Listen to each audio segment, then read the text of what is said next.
भगवान की कथा है ना, भगवान की देखिए, भगवान कहते हैं कलिकाल में मुझे कृपा करने की जरूरत नहीं, कलियुग के जीवों के लिए मेरी कथा ही किसका काम करती, कुल्हाड़ी का काम। किसके? कलियुग के जीवों के पाप के लिए। इसी कारण भगवान कहते भैया कलियुग में मैं मिल भी गया तो मैं कुछ कर थोड़ी पाऊंगा, क्योंकि कलियुग में मैं नहीं करूंगा, कलियुग में मेरी कथा काम करेगी। और जितनी देर हम यहाँ बैठकर भगवान की कथा सुनते हैं ना, ये समझ लीजिए उतनी देर हमारी जिह्वा पर, हमारे मुख पर राम नाम की मणि रहती है। स्वामी जी ने क्या लिखा है कि राम नाम मणि दीप धरो, जीव देहली द्वार, जिससे तुलसी भीतर बाहर हो, जो चाह से उजियार। तुलसी भीतर बाहर हो, जो चाहे उजियार। भगवान का नाम, भगवान की कथा कलयुग में गोस्वामी जी ने क्या कहा है, बोले मणि है मणि। और ये मणि को कौन, ये मणि को कौन लूटता है? गोस्वामी जी लिख रहे हैं जो चतुर नहीं, चतुरों का सिरमौर रहता है वो इसको लूट पाता है, सब नहीं लूट पाते। जो दुनिया में बुद्धि लगाए, जो धन में, परिवार में बुद्धि लगाए, वो चतुर। किंतु गोस्वामी जी उत्तरकांड में कह रहे हैं चतुरों का सिरमौर कौन? अरे चतुर शिरोमणि सोई जग जाही जग माही। कौन? बोले जो जय मन लागे सुजतन कराही। केवल इसी का बड़ा। कौन है चतुर? तो गोस्वामी जी लिख रहे हैं चतुर शिरोमणि से जग माही। चतुर क्या? चतुर शिरोमणि, चतुर सिरमौर, यानी चतुरों का भी राजा। दुनिया वाले तो क्या होते हैं? चतुर। क्यों? क्योंकि ये केवल इस लोक की चिंता करते हैं, और जो परलोक की भी चिंता करता है वो चतुर नहीं है, चतुरों का सरदार है। जैसे हम और आप यहाँ बैठकर क्या कर रहे हैं, इस लोक की यानी इस समय को तो बढ़िया बना ही रहे हैं, किंतु याद रखिएगा जो कथा सुनता है ना उसकी वृद्धावस्था भी बढ़िया बन जाती है। और ऐसा तो है नहीं कि वृद्धावस्था किसी की आएगी नहीं, भाई सबकी आएगी, किसी की तो चली रही। हम यदि ये सोच लें कि हम कभी बूढ़े नहीं होंगे तो भैया अपने घर में बूढ़े माता पिता को देख लेना, समय धीरे धीरे कलिकाल कुठार लिए फिरता, वो घूमते ही रहता है। कहते हैं ना भैया हम इतने वर्ष के हो गए, इतने वर्ष के नहीं हो गए, आप उतने ज्यादा कलयुग के नजदीक चले गए। जो भजन में लगा है वो तो राघव जी के नजदीक जा रहा है, और जो भजन में नहीं लगा, गोस्वामी जी लिख रहे हैं जो अपने लिए चतुराई कर रहा है। धन कमाया किसके लिए? बेटे के लिए। दुकान बनाई बेटे के लिए, मकान खरीदा बेटे के लिए।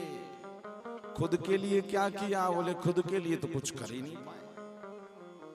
एक नगर था, एक नगर का ये नियम था कि वहां का राजा जब 75 वर्ष का हो जाता था तो उसकी शोभा यात्रा निकाली जाती थी, और शोभा यात्रा निकालने के बाद में उसे क्या किया जाता था, लोग जंगल में छोड़ देते थे। क्यों? बोले जंगल में जाएगा, 75 वर्ष का पूरा हो गया, हिंसक प्राणी खाएंगे, मृत्यु हो जाएगी। तो जब राजा की शोभा यात्रा निकाली जाती थी तो राजा बहुत रोता था। क्यों? अब मरना है, भजन कर नहीं पाया, अब जंगल में हिंसक पशु पक्षी प्राणी मिलेंगे, खा जाएंगे, मर जाऊंगा। जब वो राजा जाता तो फिर उस समय उसके बाद दूसरे राजा को, व्यक्ति को राजा बनाया जाता। तो एक बार उस नगर में ऐसा राजा आया, जब उसकी शोभा यात्रा निकाली जा रही थी तो बड़ा प्रसन्न था, मजीरा लगाकर बजाने के लिए, और मनी मन बड़ा प्रसन्न है। नगरवासियों ने, प्रजावासियों ने कहा बताओ मरने जा रहा है, जंगल में हिंसक प्राणी भी खा लेंगे, इसके पहले जितने राजा हुए सब रोते हुए गए, केवल एक यही है जो मुस्कुराता हुआ जा रहा है। तो राजा के मंत्री ने कहा प्रभु एक बात बताइए, आपकी प्रसन्नता का राज क्या है, आप इसके बाद भी इतने मुस्कुरा रहे हैं? तो राजा ने कहा कि मैंने प्रजा का पालन करते करते, राजपाट संभालते संभालते जंगल में नदी के उस पार एक बंगला बनवा लिया। यहाँ की प्रजा का पालन करते करते, राजपाट संभालते संभालते वहां भी एक बंगला बन गया है। अच्छा अब क्या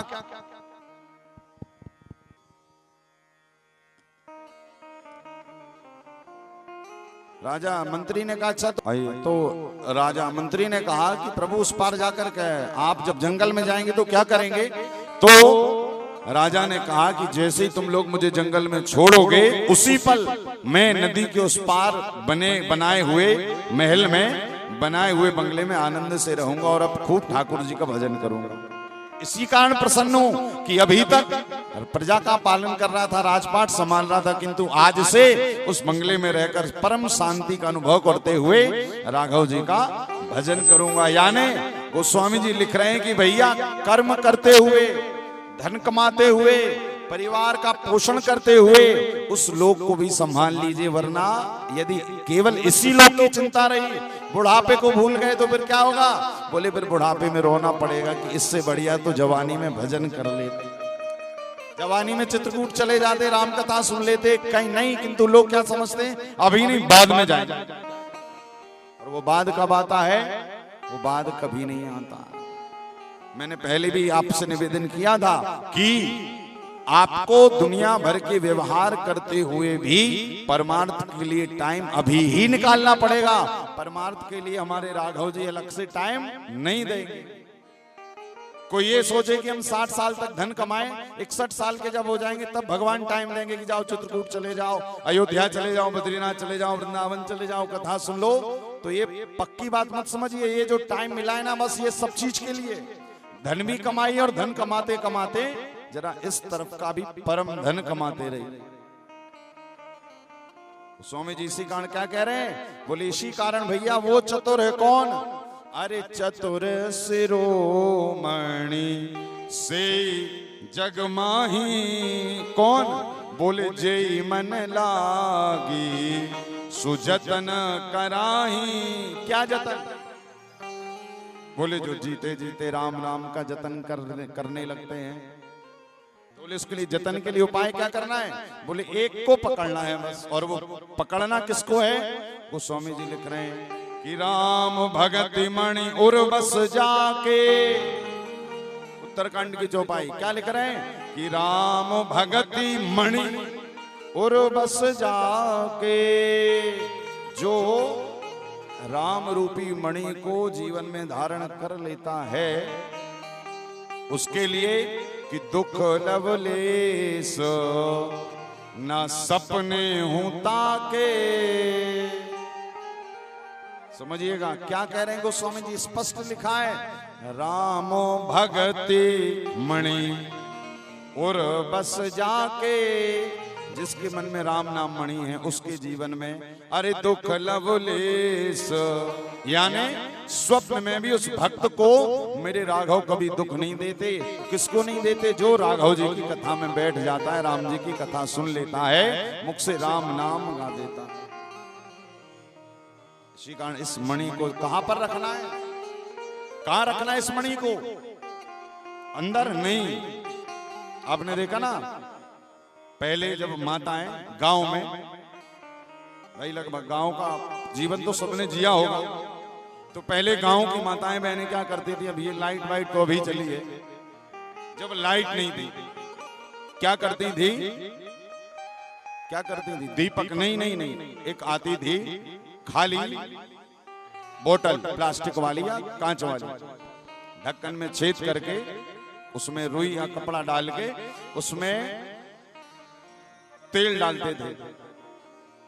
तेल डालते थे, मिट्टी का तेल या जो भी जो जलने वाला तेल है, कपड़ा लगाते थे और उसको ढक्कन लगाकर बंद कर कर उसे जला देते थे। अब जो पहले की माई लोग थी उसको कहां पर रखती थी? दरवाजा, कमरे 2-4 हैं तो चारों कमरों में से किसी भी एक कमरे की दहलीज पर यानी देहरी पर रखती थी। क्या होता था? उस जले हुए उसको कहते थे ढेबरी। ढेबरी कोई डिब्बी, कोई अलग अलग सबका, तो उसको कहते ढेबरी। जब ढेबरी को दहलीज पर रख दिया जाता था तो घर के छोटे बच्चे आते जाते माई से कहते थे, माई तूने इसे दरवाजे पे क्यों रखा है?